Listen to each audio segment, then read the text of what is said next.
Hello, my name is Heather Vignali, and I am a stress and self-acceptance therapist for moms. Moms, you have this amazing way of taking care of others, don't you? You're like a superhero when it comes to taking care of others. But sometimes you're so wrapped up in it that you forget to take care of yourself. And you wait for days like Mother's Day to cram a year's worth of rest into 24 hours.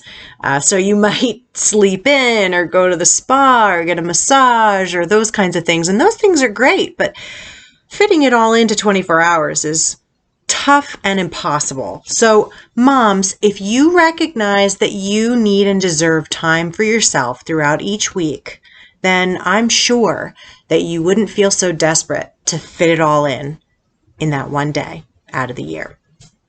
So what is self-care anyway? Self-care, as Oxford describes it, is the practice of taking action to preserve and improve one's own health. And I totally agree with that. I think that self-care is a means of self-preservation. 100%. It's about taking reasonable and preventative measures to keep yourself feeling well, mentally sane even, right? Some people make excuses for not doing self-care. They may call it selfish, right? I'm going to prove today that they are very wrong about that. So why is self-care so important? Well, I like to tell my clients, I share this phrase with them that you can't pour from an empty cup. There's nothing in an empty cup, right? You can't pour anything out of it. It's gone. It's empty. So it basically just means you can't give what you don't have, right? Simply put. And you notice, if you've been watching my videos, you know that I am a very visual person. I learn and I teach using visual scenarios. So I love this scenario that I'm going to share with you to explain it further. A car can't go anywhere without gas in the tank, right? It needs gas in the tank to go. And so that's why when we notice that we're running low on fuel, we go to the gas station and we fill back up. But have you ever been so low on gas that even when the gas gauge hits E, that the car will still keep going, even if it's just for a couple of more miles? I mean, it's running on fumes, but it's still moving. Well, you may not be aware of this, but there's a bit of gunk that collects on the bottom of the gas tank. The cleaner, the more efficient gas is up top and it gets used up first. But when your gas is running really low, the pump starts to suck up the gunk and the particles and the crap that's all at the bottom of the tank. And so it gets sucked up into the pump, and then it starts to clog up the pump and the filter, the fuel filter. And the pump has to work extra hard to keep the car moving. So for you as the driver, on the outside, it seems like everything is fine, right? But on the inside, there's a lot going on. There's damage that's being done.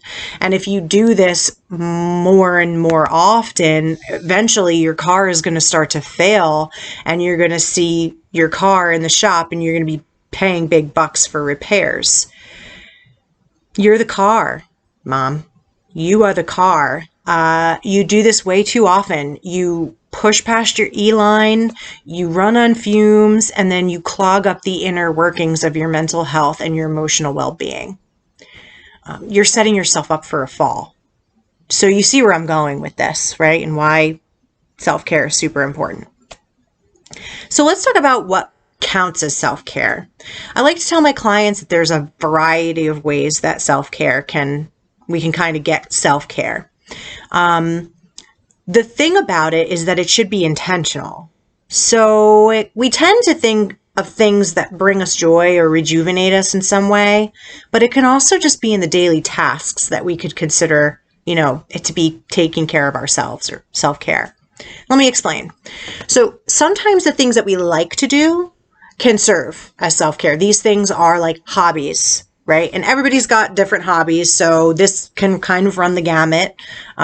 Lots to choose from. So you pick something that suits you, right? Playing an instrument, playing sports, hanging out with friends, watching a movie, writing, painting, journaling, reading, right? Whatever. The list goes on. I mean, there are so many hobbies, right?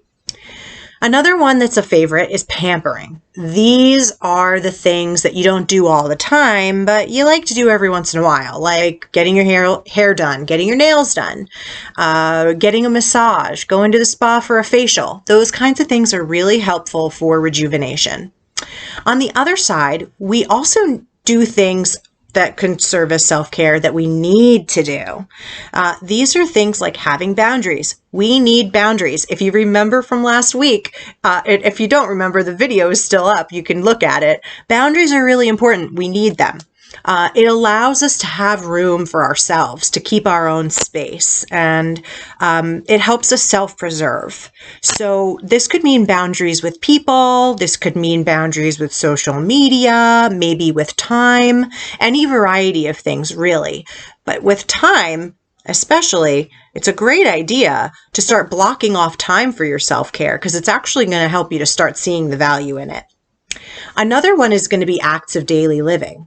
Acts of daily living are anything from taking medications, sleeping, showering, eating, exercising. They're all self-care. Being mindful of taking care of yourself and your body is super important, right? Survival. So another one, third thing for things that we need to do would be tasks and chores. I know that sounds wild, but believe it or not, getting daily and weekly tasks done can serve to care for yourself. For instance, have you ever noticed that when you are in spaces that are cluttered, that your mood might shift a little bit? For many people, clutter can actually really interrupt their sense of well-being. Being in or living in a disorganized space can actually impede your ability to think clearly or feel calm. But be careful with this one, ladies. Be careful with this one because I don't want you to get carried away thinking that I'm telling you that all of your self-care can be funneled into cleaning and doing things that are productive. That is not my point. That is not my point. It's a combination of the things that we like to do and the things that we need to do that will create the most inner balance and a better sense of emotional stability. Okay. So self-care is not selfish. It's necessary. Moms, you cannot pour from an empty cup. You need to take time for yourself to fill back up. So start by taking 5 minutes out of your day today, just 5 minutes. Sit and think about the things that you think would be good ways to provide yourself some self-care. Don't overthink it. It can be anything, but try to think about the things that you like to do and the things that you need to do, and try to find a good, healthy balance between the two. Maybe even write it in a journal to help you keep you accountable to it. Keep an eye on that gas gauge. Fill back up. You need to. It's time to stop making excuses for overdoing it all the time. You need to be working on self-care. If you need help with this, give me a call and we can set you up with a free consultation. All right. Don't forget to like this video and subscribe to my channel for more helpful mommy tips. And I hope to see you soon. Bye.